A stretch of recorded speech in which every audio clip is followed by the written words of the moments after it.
En 74 ans, l'Union européenne est passée d'un homme à 4 hommes, puis à 6 pays, puis progressivement à 28 pays, et aujourd'hui à 27 pays, comme je le dis.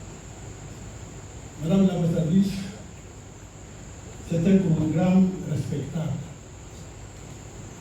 qui prouve que la construction des pays et des organisations internationales ne se fait pas à coup de baguette magique.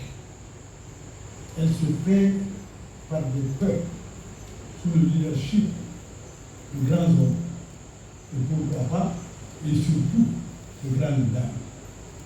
La Guinée est dans ce processus.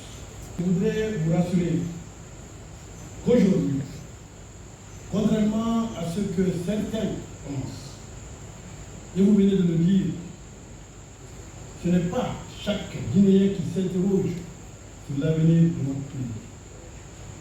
C'est plutôt le pays sous le leadership du CNRD et de son président qui s'est interrogé et proposé subséquemment à tous les Guinéens, sans exclusion, en tant que nation, un programme de refondation à travers un dialogue inter-guinéen inclusif.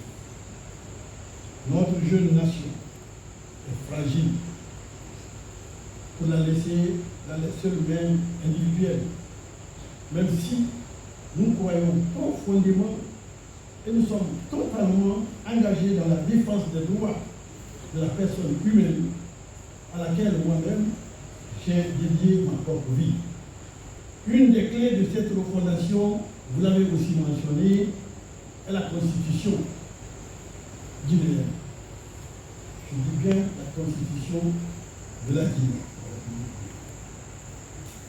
Vous en avez parlé, je vous en remercie.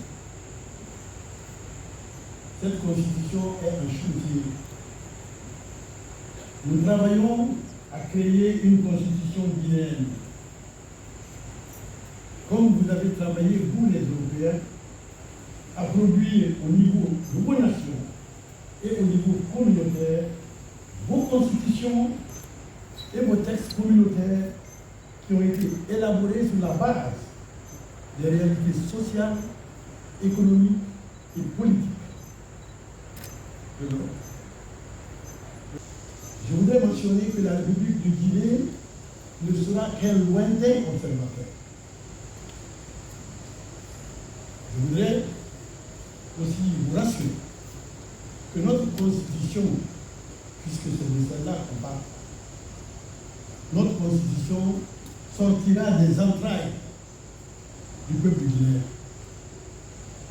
Et elle échappera à l'éternel copier-coller du code napoléonien, comme il est de coutume dans plusieurs pays. Je voudrais saisir cette opportunité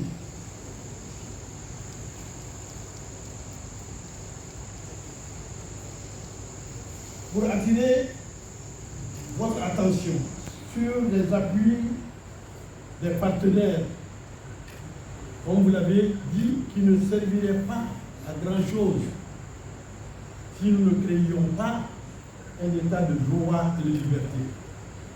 Nous avons entendu ça. Je voudrais vous rassurer. La liberté et les droits de l'homme ont une autre patrie, c'est la Guinée. Notre hymne national que vous venez d'écouter tout à l'heure s'appelle Liberté. Nous savons la valeur de la liberté. C'est pourquoi nous devons l'honorer et nous l'honorons tous les jours. Nous y tenons.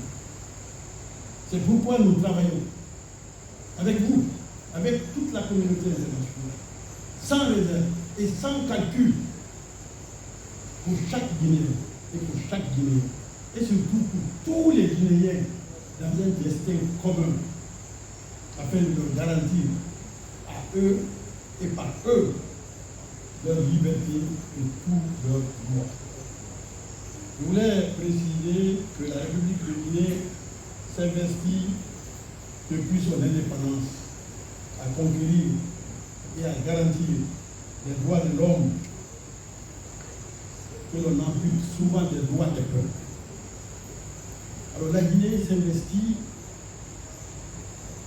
à conquérir et à garantir les droits de l'homme et les droits des peuples